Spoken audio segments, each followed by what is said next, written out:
রসুলপুর নামে ছিল একটি গ্রাম, আর সেই গ্রামে ছিল রোহিত এবং তার স্ত্রী।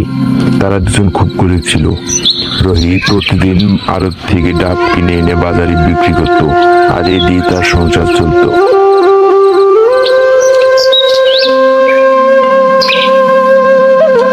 সেদিন তার ভালো বেচা কিনা হলো আর অনেক টাকা পেল।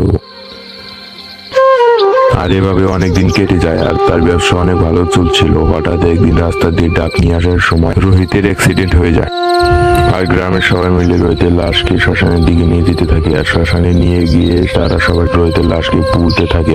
আর এদিকে তার স্ত্রী কাঁদতে থাকে আর বলতে থাকে, আর সে জমিদারের কাছ থেকে কিছু টাকা ধার এনে একটা ব্যবসা করার পরিকল্পনা করে। তারপরের দিন সকালে রোহিতের স্ত্রী জমিদার বাবুর কাছে যায় টাকা আনতে।